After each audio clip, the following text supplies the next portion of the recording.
बिस्मिल्लाहिर्रहमानिर्रहीम। अस्सलाम वालेकुम नाज़रीन, आप यूट्यूब चैनल देख रहे हैं। मैं इमरान खान हूँ। नाज़रीन, सबसे पहले तो आज का दिन बहुत इंपॉर्टेंट है।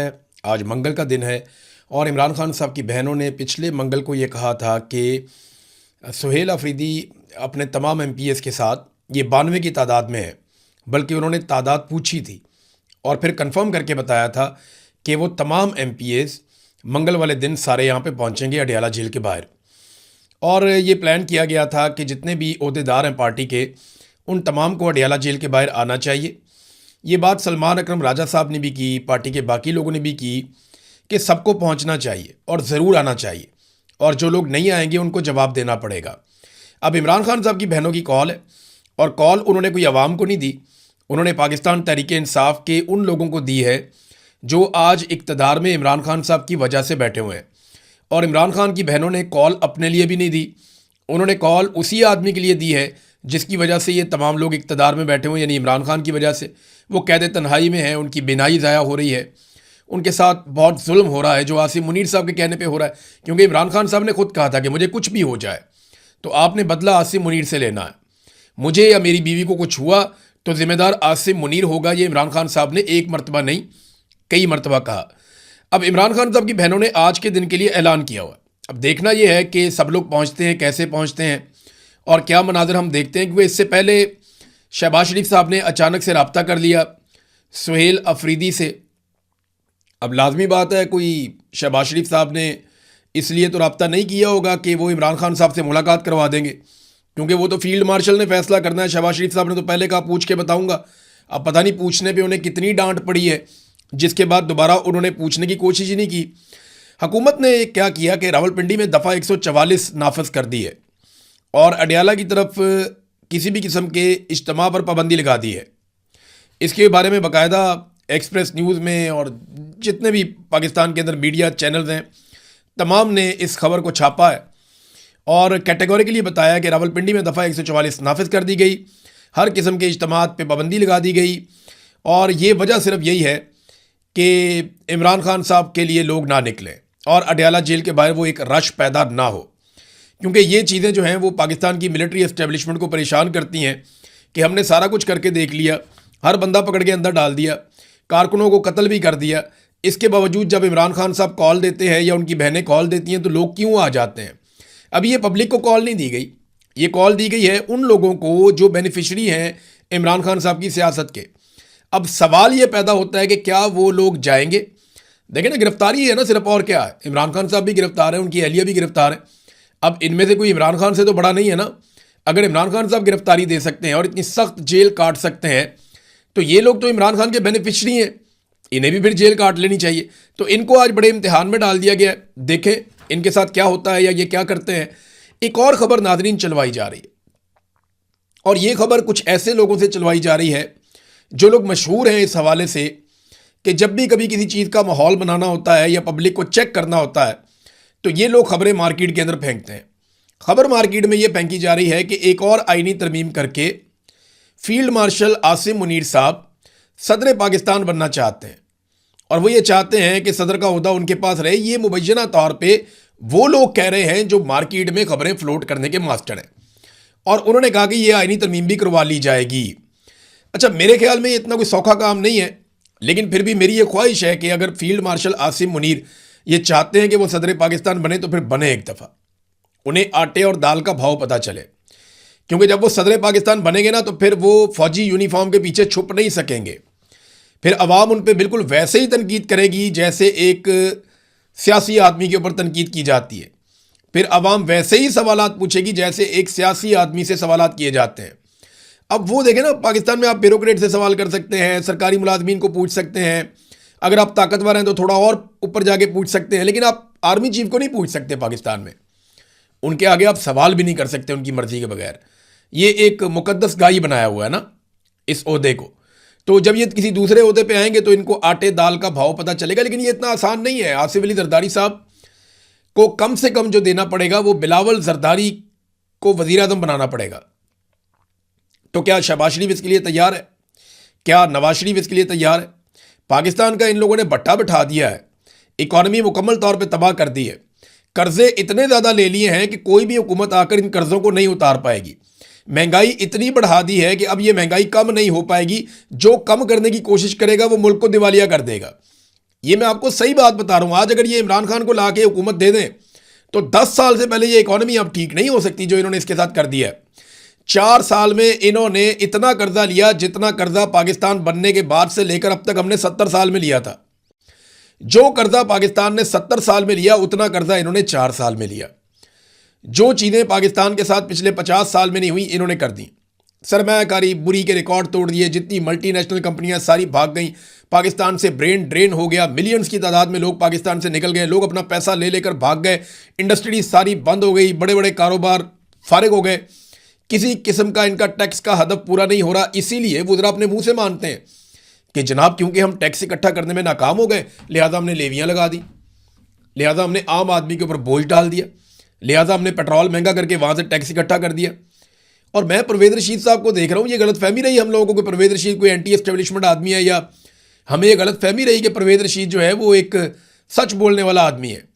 परवेज़ रशीद ने झूठ बोलना शुरू कर दिया, कहना शुरू कर दिया उन्होंने जनाब के ये जो पेट्रोलियम मसनूआत की कीमतें बढ़ रही हैं ये अमेरिका और ईरान की जंग की वजह से बढ़ रही हैं। ओ इतनी तो उधर नहीं बढ़ रही जितनी आपने बढ़ा दी हैं भाई। अगर अमेरिका और ईरान की जंग की वजह से ये कीमतें बढ़ रही हैं तो आपके तो अमेरिका से बड़े अच्छे ताल्लुकात हैं, आप क्यों बढ़ा रहे हैं? इंडिया के ताल्लुकात अमेरिका के साथ उतने अच्छे नहीं हैं, वो नहीं बढ़ा रहा। यानी इतनी श्रीलंका में नहीं बढ़ी, इतनी बांग्लादेश में नहीं बढ़ी, इतनी इंडिया में नहीं बढ़ी, इतनी अफगानिस्तान में नहीं बढ़ी, इतनी कीमतें तो नेपाल और भूटान में नहीं बढ़ी जितनी आपने बढ़ा दी हैं। बेड़ा गर्क कर दिया आपने पाकिस्तान का, पाकिस्तान के लोगों का, और आम आदमी की आपने कमर तोड़ दी। और आप डिलेमो के साथ कह रहे हैं कि जनाब नहीं ये तो वहाँ जंग चल रही है, जंग की वजह से नहीं है। आपके वुज़रा खुद मान रहे हैं कि ये जंग की वजह से नहीं है, ये हमारी नालायकी की वजह से है कि हम टैक्स इकट्ठा नहीं कर पाए, लिहाजा अब हम लोगों का खून नचोड़ रहे हैं, हम पेट्रोल महंगा कर रहे हैं, महंगाई का एक तूफान लेकर आ रहे हैं। देखे ना इन्होंने पाकिस्तान के साथ किया क्या, दोनों भाइयों ने, नवाज शरीफ ने और शहबाज शरीफ ने। वैसे इसमें जरदारी ने भी हिस्सा डाला है, इसमें परवेज़ मुशर्रफ ने भी हिस्सा डाला है। सिर्फ एक लीडर इस मुल्क में आया इमरान खान जिसने इसमें हिस्सा नहीं डाला, बल्कि उसने इसमें कोशिश की कि कौम को इसमें से निकाले। और इसी वजह से पाकिस्तान की मिलिट्री एस्टेब्लिशमेंट उसकी दुश्मन हो गई, क्योंकि उनके लोगों के भी खांचे लगे हुए हैं। तो हर जगह पे जो है ना सबके खांचे लगे हुए हैं। ये जो IPBs वाला मामला है इसके ऊपर मैं एक स्पेशल वीलॉग करने वाला हूँ, थोड़ा सा काम रह गया, मुकम्मल करके फिर इसको तफसीली एक वीलॉग आपके सामने रखते हैं। तो बिजली सार्फिन से 3 सालों में 19 खरब वसूल किए गए, यानी 1900 अरब रुपया बिजली सार्फिन से 3 सालों में मौजूदा सरकार ने वसूल कर लिया। और ये टैक्स का पैसा है, ये इजाफी टैक्स वसूल किया, ये बिजली की कीमत नहीं है। बिजली के ऊपर जो टैक्स वसूल किया, जो इजाफी टैक्स वसूल किया, वो 3 सालों में 1900 अरब रुपया वसूल कर लिया इन्होंने। 19 खरब रुपया, आप अंदाजा करें। और पाकिस्तानियों को इन्होंने कहा था कि हम तो 300 यूनिट तक बिजली मुफ्त देंगे। इन्होंने कहा था कि जनाब हम तो आपको पेट्रोल लेने के लिए आप जाया करेंगे तो मोटरसाइकिल वाले को पैसे नहीं देना पड़ेंगे। इस किस्म के वादे करके इनका मंशूर मैंने निकाला है, PMLN का और पीपल्स पार्टी का। मैं एक आधे दिन में आपको मंशूर भी इनका पढ़ के सुनाता हूँ, आपको बताता हूँ इन्होंने क्या वादे किए थे और कौम के साथ इन्होंने क्या किया है। बहरहाल पाबंदी सिर्फ पाकिस्तान में एक ही बात पे है कि इमरान खान को बस उसकी आवाज़ ना आए, उसकी तस्वीर ना आए। जो आदमी उसके हक में बात करे वो बात नहीं सुनाई देनी चाहिए। कोई भी चीज़ जो इमरान खान से रिलेटेड है वो पब्लिक तक नहीं पहुंचनी चाहिए, बस इस एक बात पे पाबंदी है। बाकी आपने जो लुटमार करनी है आप करें। ये देखें ना बिजली सार्फिन से इन्होंने कितनी लुटमार की है, 3 सालों में 19 खरब वसूल कर लिए। वो इस्लामाबाद में 12 अरब रुपए का एक स्कैंडल भी आ गया जिसके अंदर कुछ ब्यूरोक्रेट भी मुलविस हैं। और गेम क्या डाली जनाब, पेट्रोलियम मसनूआत जो है इनको ज़ख़ीरा करते हैं, इसके ऊपर मुनाफा कमाते हैं। लाओ अपना अपना पैसा जमा कराओ। कई लोगों ने हराम का पैसा कमाया हुआ था, 17वें 18वें 19वें ग्रेड के ऑफिसर, उन्होंने अपना पैसा इधर लगा दिया, बेचारे रोला भी नहीं डाल सकते कि अब बताना पड़ेगा ना पैसा आया कहाँ से। भाई जिसने करोड़ों रुपया लगाया वो तनख्वाह में से तो नहीं लगा सकता। अब ये सरकारी अफसरान ने अपना करोड़ों रुपया जो साइड पे किया हुआ था वो इस सट्टे में लगा दिया कि जनाब एक बहरान आया हुआ है, हम भी पैसा कमा लेते हैं। जैसा कि मुबैना तौर पे कहा जा रहा है कि बहुत सारे सरमायादार मिडिल ईस्ट में पैसा कमा रहे हैं, उन्हें पहले ही पता चल जाता है कि अब डोनाल्ड ट्रंप ने क्या कहना है और अब किस किस्म का स्टेटमेंट आएगा, अब लड़ाई वाला माहौल बनेगा या अब अमन वाला माहौल बनेगा, कीमत $10 नीचे जाएगी या $5 ऊपर जाएगी, वो उनको पहले से आइडिया होता है, वो पैसा बना रहे हैं। इसी तरह का एक माफिया इस्लामाबाद में था। ये 12 अरब रुपए का स्कैंडल जो है ना, पेट्रोल ज़ख़ीरा करेंगे, मुनाफा कमाएंगे, आपको भी हिस्सा देंगे, लालच देके, तो ये एक मेगा स्कैंडल इस्लामाबाद में मंजरेआम पे आ गया। जो मर्जी करें आप, लुटमार की खुली इजाज़त है पाकिस्तान में। बस आपने पाकिस्तान तहरीक इंसाफ से दूर रहना है, बाकी आप जो मर्जी करें। फजलुर रहमान साहब को आज समझ आई होगी, जैसे कि जरदारी साहब को अब समझ आ रही है, जैसा कि बिलावल को अब समझ आ रही है कि ब्रूट मेजॉरिटी होती क्या है। जब डंडा दे के इनसे करवाया जाएगा ना आईनी तरमीम पे दस्तखत, जब 28वीं आईनी तरमीम पे इनसे दस्तखत करवाए जाएंगे और इनसे वोट लिए जाएंगे, तो तब इन्हें मजा आएगा और पता चलेगा कि ब्रूट मेजॉरिटी होती क्या है। फजलुर रहमान साहब को सबने समझाया। मैंने उस वक्त भी कहा था कि बारी बारी सबकी बारी, लेकिन उस वक्त इनकी मौजें लगी हुई थी, इनको मजे आ रहे थे।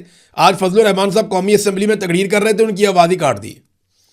आप अंदाज़ा करें कि फजलुर रहमान की भी आवाज़ बंद कर दी, जिसने इमरान खान की हुकूमत गिराने में मरकज़ी किरदार अदा किया था और एस्टेब्लिशमेंट का सबसे मेन मोहरा बना था।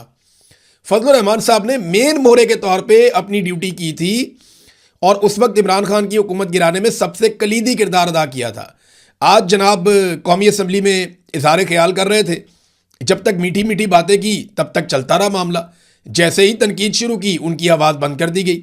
ये सबके साथ होगा, ये जरदारी के साथ भी होगा, नवाज शरीफ के साथ भी होगा, उनके बच्चों के साथ भी होगा। पाकिस्तान के हर सियासतदान को इसमें से गुजरना पड़ेगा, क्योंकि या तो आप फील्ड मार्शल की या जो भी उस वक्त का जर्नैल होगा, आप या तो उसकी बातें मानेंगे चुप करके या फिर आप सख्तियां बर्दाश्त करेंगे। दूसरा रास्ता कोई नहीं ये छोड़ेंगे। देखिए ना, इमरान खान ने कितना मौका दिया सबको, बहुत मौका दिया इमरान खान ने। इमरान खान ने अपने हिस्से की मार भी खाई, जो खुद गलती की उसकी भी मार खाई, और जो बाकियों ने किया उसका भी कुफारा अदा किया।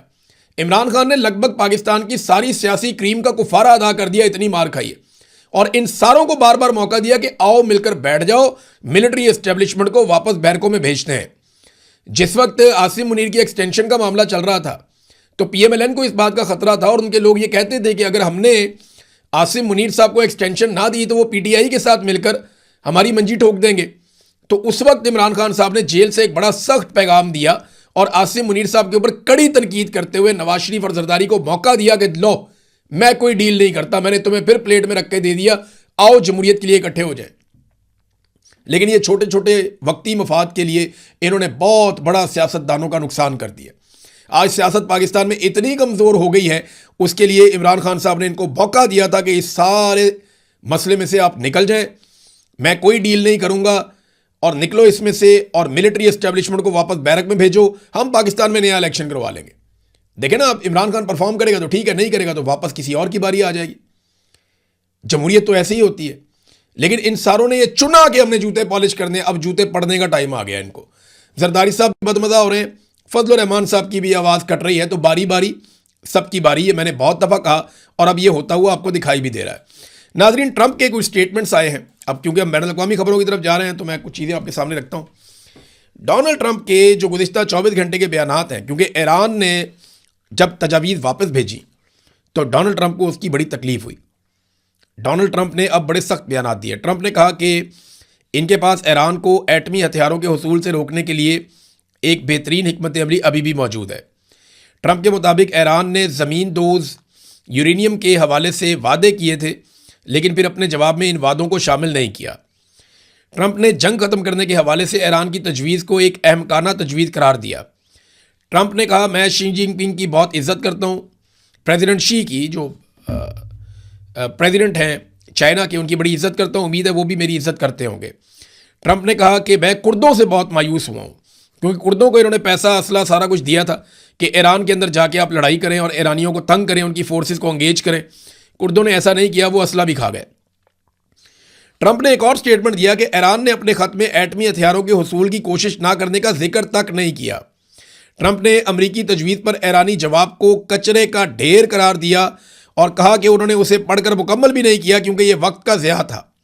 डोनाल्ड ट्रंप ने कहा कि हमने ईरान की जानिब से एक ऐसी दस्तावेज के लिए 4 दिन तक इंतज़ार किया जिसे तैयार करने में 10 मिनट से भी कम वक्त लगता है, तो 4 दिन हम इंतज़ार करते रहे।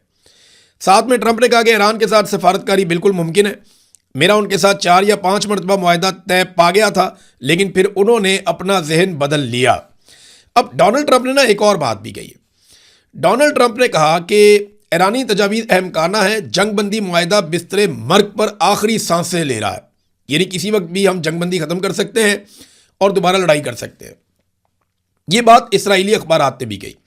उन्होंने कहा कि गुज़िश्ता हफ्ते डोनाल्ड ट्रंप दोबारा से बमबारी करने वाला था, लेकिन फिर अमन को एक मौका और देने की कोशिश की गई है। अब डोनाल्ड ट्रंप के पास क्या क्या ऑप्शन हैं? नंबर एक, वो प्रोजेक्ट फ्रीडम जो है उसको दोबारा से लॉन्च कर सकते हैं, प्रोजेक्ट फ्रीडम प्लस के नाम से या किसी और नाम से, कि जनाब हम फिर कोशिश कर रहे हैं यहां से आपने हुर्मुज़ को खोलने की, और इसी बहाने एक जंग शुरू कर सकते हैं। दूसरा, वो ईरान के जो बाकी मानदा अहदाफ हैं जिनका उन्हें लगता है कि यहाँ पे अटैक किया जाना चाहिए, वहाँ पे बड़े शदीद हमले भी कर सकते हैं। फिर ईरानी जो सियासी क़यादत है उसको निशाना बनाया जा सकता है ताकि मुस्तकबिल में कोई ऐसी सियासी क़यादत आ जाए जिसके साथ आसानी हो अमेरिका को और पाकिस्तान को या बाकी ममालिक को डील करने में, क्योंकि ये वाली क़यादत तो एक लिमिट से ज़्यादा पीछे हटने के लिए तैयार नहीं है। फिर डोनाल्ड ट्रंप ने कहा कि ईरान के साथ जंगबंदी इस वक्त लाइफ सपोर्ट पर है, यानी बहुत कमज़ोर मरहले में पहुंच गई है और किसी भी वक्त जो है वो जंगबंदी ख़त्म हो सकती है। ये बात डोनाल्ड ट्रंप ने कही है। अच्छा, इसके साथ ना एक और डेवलपमेंट है जो अमेरिकन मीडिया ने रिपोर्ट की, और ये ख़तरनाक चीज़ है। ऐसी चीज़ें नॉर्मली रिपोर्ट नहीं की जाती, लेकिन अमेरिका ने इसको रिपोर्ट किया है।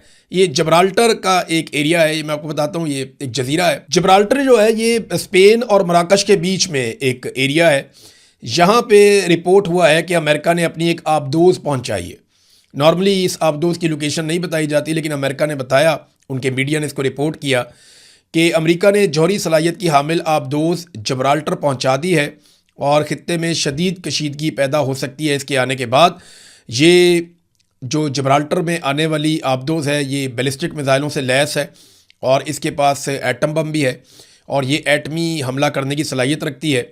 और अब ये मूव करती हुई जब्राल्टर तक पहुंच गई है, तो यहाँ से इसको बहुत कम टाइम लगेगा अगर ये अटैक करना चाहती है। और अगर इन मिसाइल्स की रेंज ज़्यादा है तो ये यहाँ से भी अटैक कर सकती है, यहाँ से भी ये हमला कर सकती है।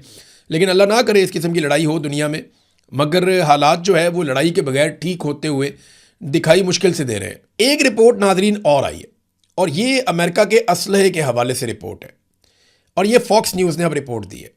उन्होंने एक मरतबा फिर तस्दीक की है कि अमेरिका का जो असलहा खाना है उसका एक बहुत बड़ा हिस्सा ईरान के साथ जो लड़ाई अमेरिका ने लड़ी है ये लगभग 1-1.25 महीने के अंदर ही ज़ाया हो गया। मेरा सवाल ये है कि रशिया गुज़िश्ता कई सालों से, यानी 2022 से लड़ रहा है, आज 4 साल से ज़्यादा हो गए हैं, लगभग सवा 4 साल हो गए हैं। रशिया यूक्रेन से लड़ रहा है, यूक्रेन को सारी दुनिया वेपन दे रही है और रशिया के हथियारों के ज़ख़ीरे ख़त्म नहीं हो रहे और वो लगातार लड़ाई लड़ता चला जा रहा है यूक्रेन के साथ। तो अमेरिका के पास क्या इतने थोड़े हथियार थे, या अमेरिका ने इतनी पावरफुल स्ट्राइक की है कि उन्होंने अपने बेहतरीन हथियारों के एक बड़े ज़ख़ीरे को, कोई चीज़ उनकी 50% कम हो गई, कोई 30% कम हो गई, कोई 45% कम हो गई, उनके मिसाइल, उनके इंटरसेप्टर्स, उनके टॉमाहॉक मिसाइल्स, ये सारे, और क्रूज़ मिसाइल ख़ास तौर पर, ये जिस तरह अमेरिका ने फूंक दिए है ईरान के अंदर, अगर इनको 2 महीने और लड़ाई लड़नी पड़े ईरान के साथ तो फिर तो अमेरिका किसी और से जंग लड़ने के काबिल नहीं बचेगा फिर, इस हिसाब से जैसे वहाँ से रिपोर्ट हो रहा है। तो ये अमेरिका के लिए एक बड़ी सोचने वाली बात है। बहरहाल नाज़रीन, खबरों में अब तक लिए इतने ही। अपना ख्याल रखिएगा, अपने इस चैनल का भी। अल्लाह हाफ़िज़।